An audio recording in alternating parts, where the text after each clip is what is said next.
Alors, la métabolisation. Après une séance d'hypnose régressive ésotérique, il y a ce fameux temps qu'on appelle la métabolisation, c'est-à-dire d'être capable de transcender et de matérialiser les fréquences enfin prospères, libres, puissantes, alignées que vous envoient les plans ésotériques, votre âme, votre conscience, quel que soit le nom que vous vous donnez sur ces plans ésotériques.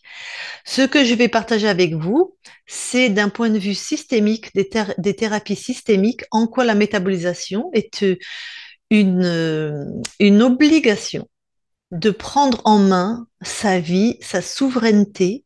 C'est une posture active, hein, la métabolisation. De vous expliquer ça donc d'un point de vue des thérapies systémiques.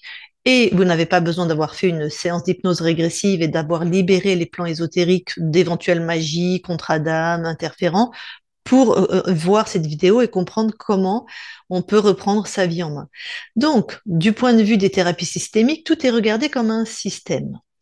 On va parler là, je vais en prendre un. Donc, une entreprise, c'est un système. Votre corps, tous les organes, c'est un système.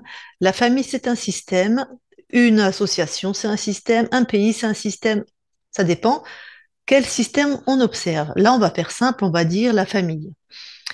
Donc, quelqu'un qui a fait une session et qui aurait eu un profil, enfin qui aurait eu des programmes mis par les interférents de tu n'existes pas, tu es transparente, tu n'as pas d'importance, on ne t'écoute pas, et en plus tu es notre bouc émissaire, c'est sur toi qu'on se décharge, qu'on se défoule quand on a besoin. Voilà. Bien sûr, puisqu'elle va arriver au monde avec ces programmes qui sont au niveau des plans ésotériques, elle va les matérialiser dans la matière de manière inconsciente, hein. Le bébé va pas choisir exprès une famille où il va être le bouc émissaire et il va pas exister.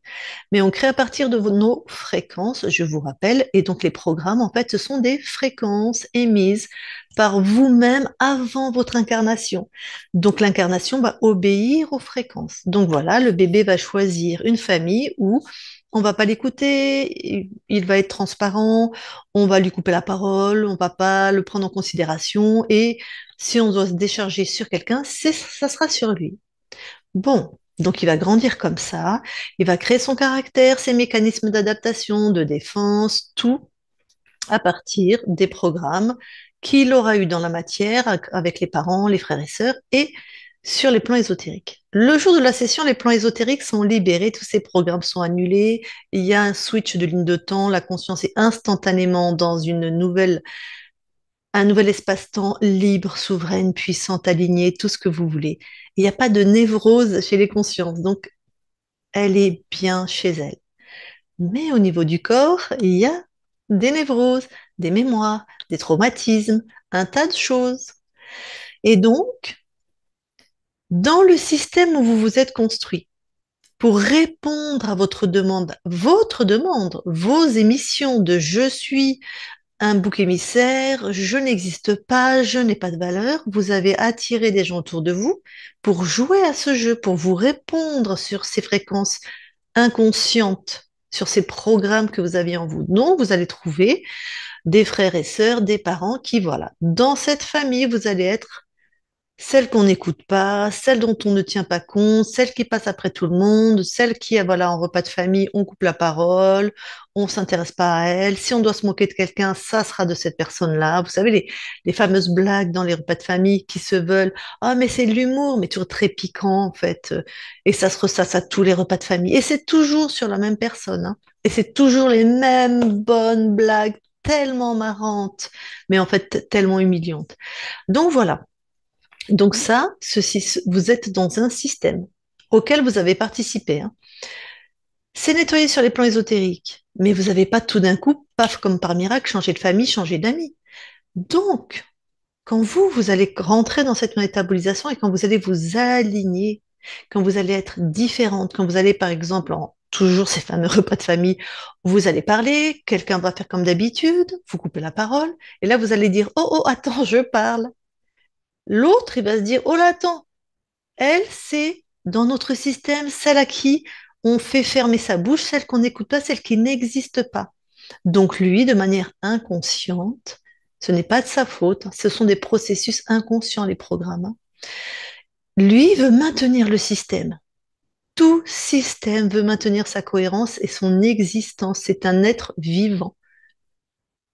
Donc, tout système veut maintenir son existence. Donc, lui, dans le système, il veut que tout reste pareil. Donc, quand vous allez commencer à vous affirmer, à dire, attends, j'ai parlé, tu me coupes pas la parole, il va dire, bah, oh, bah alors, ça va pas aujourd'hui, t'as tes règles? Voilà, des deux, trois petites remarques comme ça, bien cinglantes, pour que tu te refermes ta bouche et que tu te redeviennes inexistante. Donc, quand vous allez commencer à vous affirmer, c'est pas confortable, vous allez avoir l'agression des autres qui veulent que vous restiez celle à votre place dans le système. C'est en ça que la métabolisation, c'est pas du tout confortable. Et il faut être actif parce que si vous croyez que parce que vous avez fait une session, tous les gens autour de vous maintenant vont vous écouter, vont prendre soin de vous, vont arrêter de se moquer de vous, sans rien changer à l'intérieur de vous, ça ne marche pas. Ça, c'est de l'illusion. Comme je vous l'ai dit en début de vidéo, la métabolisation, c'est une posture active. Reprendre sa souveraineté, c'est une posture active. Donc, vous allez devoir, vous, arrêter les processus de l'ancien système. Et derrière, il y a beaucoup de peur. Et la grosse peur, c'est d'être exclu du clan.